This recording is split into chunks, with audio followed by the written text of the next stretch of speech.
This is a reading of my essay, Art for Its Own Sake, which is a retrospective on St. Lydwine of Schiedam by George Carl Huysmans.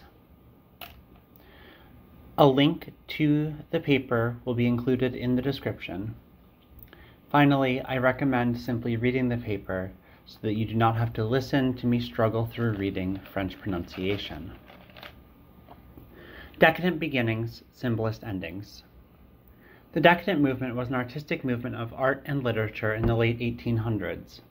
Some place the beginning of the movement with the 1857 publication of Baudelaire's Les Fleurs du Mal, other as late as Anatole Baju's magazine Le Décadent, first published in 1886. Decadent literature was the primary mode of French literature from the beginning of the Belle Époque through about 1900, and many schools of literature at the time, including Parnassism, Naturalism, Symbolism, and Decadentism, all fall under its purview. Naturalism is widely considered antithetical to the Decadent movement, and for good reason. The Naturalists took a highly scientific and granular view of society that Huysmans and other Decadents repudiated. However, Naturalism pulls from the same well of imagination as Decadentism, and is largely the opposite approach to the same themes. Take, for instance, Germanie Lacato by the brothers Goncourt, in which the titular character moves to Paris, wherein she becomes initiated into sin and eventually dies of illness brought on by her newfound nymphomania. While the Naturalist and Decadent movements were nominally opposed, they both fall under the umbrella of a decadent sensibility. This decadent umbrella is primarily comprised of a group of themes which are themselves constitutive of much of what the Decadent movement represented. They include, in no particular order, Théophile Gautier's Parnassian declaration, L'art pour l'art, art for its own sake, the assertion that there are no deep or primordial truths, the preeminence of the artificial over the natural, the modern city as a hive of moral depravity which infects the modern man, rendering him weak and effete, reveling in the dissolution of man and society, hereditary vice, diabolism, and fear over the pernicious evil of women's sexuality, which is best represented through the femme fatale trope. As John Reed figures in decadent style, properly decadent fiction is fiction that contains both the above themes as well as a rather unique structure. These novels are constructed in a way that Reed likens to a rosary, most similar to a series of vignettes tied together by development of themes rather than the natural push of a chronological plot. Literature that contained only the above themes he called literature of decadence. He gives no name for literature with the above structure, but without the decadent sensibility to match. The movement's most profoundly influential work is George Carl Huysmans' A Rebours, published in 1884. Variously translated as Against Nature or Against the Grain, the novel is a masterpiece of decadent style and sensibility. Strongly patterned on the rosary structure, Chapter 1 is about Desaintes, the protagonist, purchasing his new home, and the following chapter sees him developing the lighting of the home. The home is the resite of his retreat into asceticism, the indulgence in the arts based not on their moral or didactic qualities, but purely on their aesthetic value. Later chapters are occupied entirely in his taste in Latin literature, art, flowers, or perfume, as well as the sickness he contracts from reaching the dizzying heights of asceticism he attains. His sickness, which he contracts after reaching the pinnacle of aesthetic perfumery, is degenerative and worsens as he engages in more and more asceticism. Eventually, his neurasthenia progresses so far that he realizes he will die if he does not abandon his aesthetic pursuits at Fontenay and return to normal life. While the work is structured roughly chronologically, time is not the driving force of the narrative. The development of nearly all the above-named themes, most aptly art's preeminence over nature, and l'art pour l'art, instead drive the plot. Art for its own sake is one of the central tenets of decadentism, and also its most perilous. Art for its own sake is art that does not exist for some presupposed idea of truth and beauty. It may be beautiful or truthful, but it is precisely not for their sakes that it exists. Rather than trying to mean something, it is an approach towards jouissance in art. This does not mean that l'art pour l'art tries, as in the work of some postmodern artists, to mean nothing besides itself. While it is sometimes translated as enjoyment, Jouissance is more particularly a level of excitation so strong that it is intolerable. Like any approach towards jouissance, the decadent sensibility of l'art pour l'art could not be maintained in the long term, and this fall is prefigured by Desintes's illness and retreat from asceticism on pain of death. The emergence of symbolism represents a retreat from this position, and that there are no primordial truths to attain, that art exists for its own sake. This is perhaps best represented by Josephine Péladan's doctrine of callous propria, the transformation of one's personality through properly constructed and experienced art.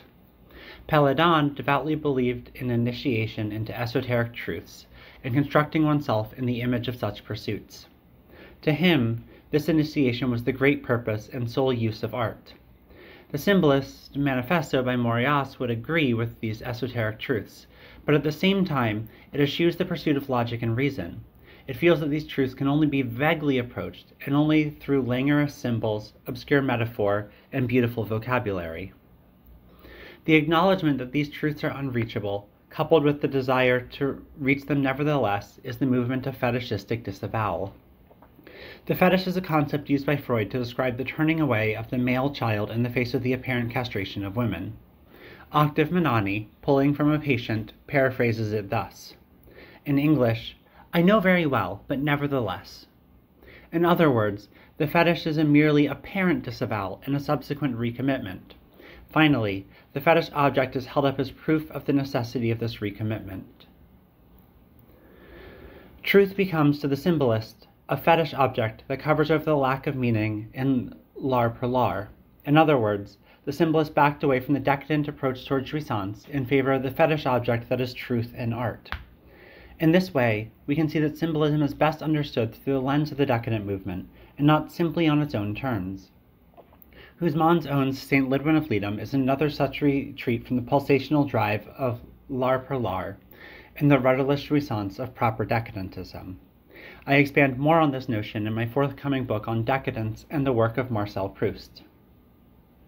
A retrospective on the Virgin of Schiedam. Though not written until 1901, just 11 years after her canonization, Huysmans' decadent hagiography of St. Lydwine is structured similarly to A Rebours. It is composed of a series of subjects in the life of the eponymous saint, and while roughly chronological, it is ordered more around the development of some central themes. For instance, the first chapter sees the socio-cultural and religious landscape that surrounded the life of the saint.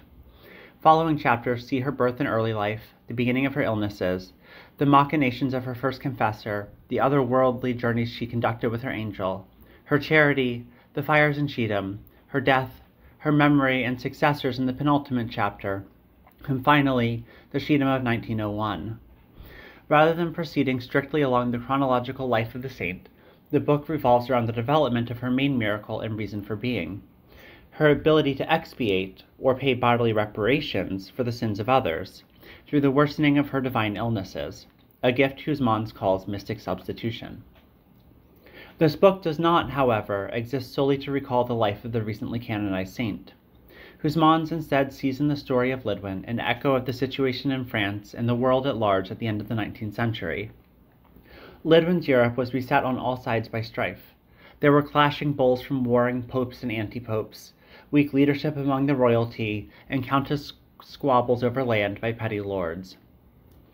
Luther's 95 Theses were less than a century in the future at the time of Lydwine's death, and the cracks were already evident.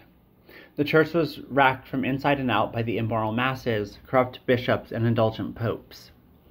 Though it was at its weakest, saints such as Catherine of Siena were rising up to combat the ills of the church. Huysmans draws a direct parallel to his day in the closing chapters of his book.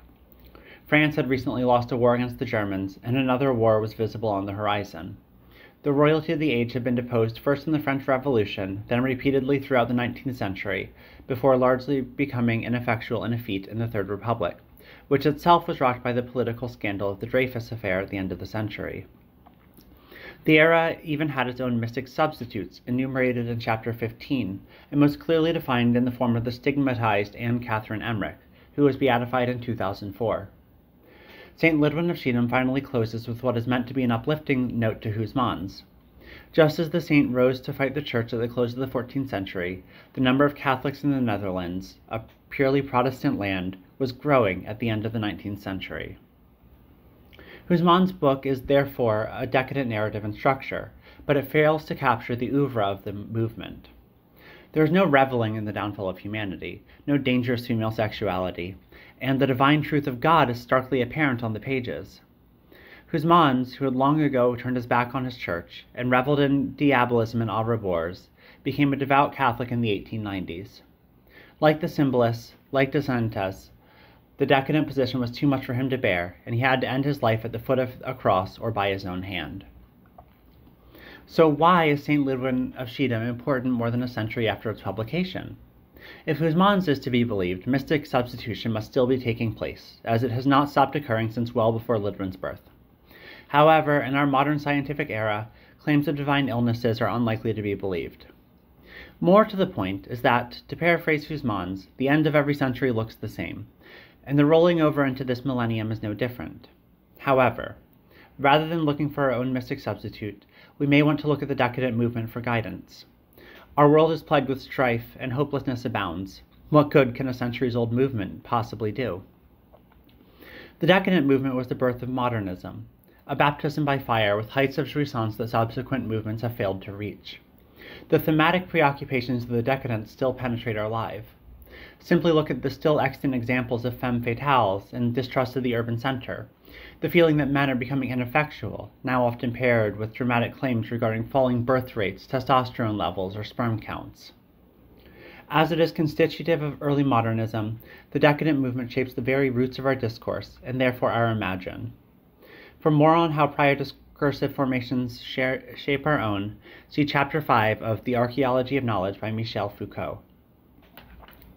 In this way, studying the literature of decadence gives us insight into the history and shape of our art and institutions.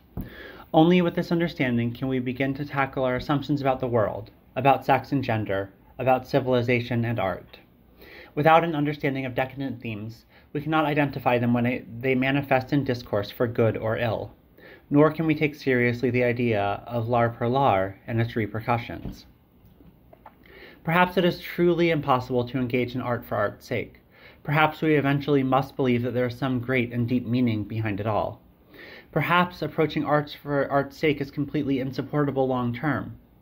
Regardless, even if the ideals of decadence are unreachable, even if they cannot be maintained, by studying the movement and the eventual retreat from the hysteria-inducing heights, we may be able to engage with our own discourses on politics and culture with fresh eyes.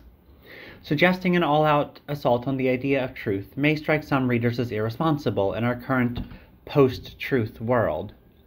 Is it not more apt to reinforce shared ideas of truth and reality? Rather than a lack of truth, however, there is an overabundance of competing narratives about what is true. The only way out is through. If we are ever to work out of this morass, it will be by reorienting our relationship to what truth means, to how we value and understand what discourse means. As Lee Edelman argues in No Future, Queer Theory and the Death Drive, it is only by recognizing the meaningless jouissance of the sex act, by challenging the idea that sex can or should really mean procreation, that we can change our relationship with sex, politics, and the very idea of the future. I propose a total defenestration of the meaning of truth, a weighing of the values that commonly accepted ideas of truth carry in discourse, and a reassessment of the etology of truth. It is time to re-examine our relationship to truth. It is time to question the grounds upon which we decide what is true in art and discourse. It is time to dust off the doctrine of l'art pour l'art, to take a stance that there are no primordial truths lying under or outside our reality, to attack the very idea of truth upon which so much discourse rests. Only from this starting point can we restructure the bounds of our discourse. Only from this starting point can we reimagine our art, politics, culture, and institutions. Only from this starting point can we hope to create something truly new.